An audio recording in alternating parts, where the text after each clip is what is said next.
Kung naa ka sa bukid, unsa ang imong pinakauna nga buhaton? Syempre sa ako mubaktas yug ko og mulaag sa amo ang mga kabukiran. Ana man na. Tulo na day katuig ang milabay since pandemic ug karon pa gyud mi nakabalik aning bukira.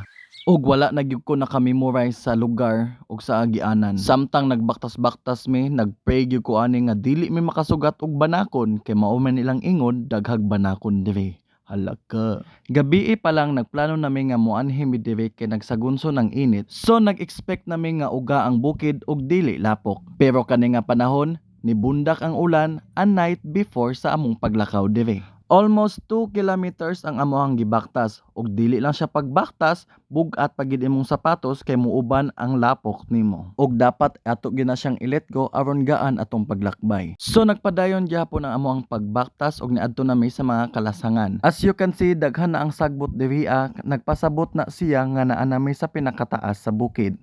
Nakita man sir ninyo ang view no, lindot kaayo. Unya ni abot dayon mi diri sa may sapa, unya nag-inarte pagyud ko sa akong sapatos kay basig mabasa.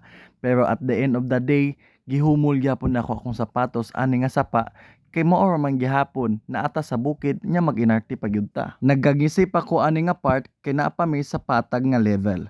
Pero niabot na mi sa sapa ug nahumol na gid nako ang akong pinakakusgan nga sapatos.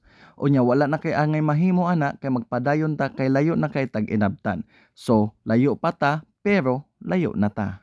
Pagkahuman ana guys, nakahapit na pud mi og sapa unya gabi ka tin-aw ang tubig na lami kay ihumol diha. Pero dili na pwede kay kailangan ta magpadayon kay layo pa ang atong adtuan. Chill pa kay ko diri pero maghangak na unya taod-taod. So almost 1.5 kilometer na ang among nabaktas unya nagsugod na pud ang sapa. Nya di lang ta mag-inarte kundi motabok gyud ta sa sapa nga mabasa ang sapatos. Pero dili mabalaka, sapatos ra na unya atong kinabuhi mas mao ang pinaka-importante sa tanan.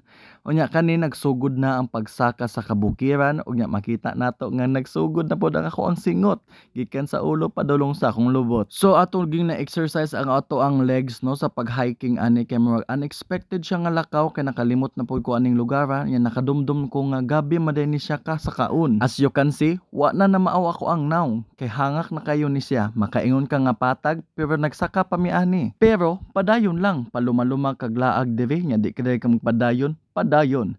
Unya ni abot na gid mi sa spot nga amo ang gustong adtuan. Naulahin na day ko ani nga part kay nana sila sa unahan nya ako naghangak pa diri. Og mihunong mi diri sa may dakong falcata tree nya ako gina siyang gigakos kay karon pa ko nakabalik since pandemic. Panagsaragay ta makagakos dito pa gyud ta sa punuan.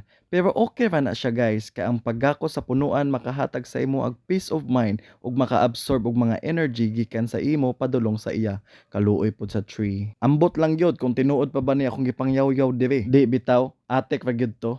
At last niabot na gyud mi aning lugara after pandemic. Dugay na gid kayo ko kabalik diri gipuy-an na gid lampinig. Unya mao na gid ni ang view guys. Kung imo siyang hawanon, kita nimo ang tibuok bukid ani. Unya guys, pauli na mi ani nga part unya di na ta mag-inarte sa tong sapatos, mabasa gyud na. Unya malapukan gyud na siya. So pauli na mi ani nya ni kusog na ang kainit, unya hapit na pud ang paniudto. Pagpauli hangak gyapon, pero okay ra kay nakasugat man ko og karabaw nga gikan pa pud silang bukid. Hi. Unya pag uli ani guys, na nagid mi sa highway nakabalik na gyud mi. Og nakita nato nga gabi ang lapok sa ako ang Vans, ang kinakusgan nga sapatos nakatilaw gyud og unsa ang tinuod nga earth.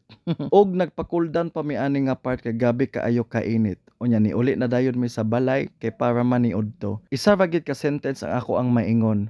Hangak siya pero enjoyable. Hulatin ninyo ang part 2 ani kay daghan pa kay ko gusto i-share.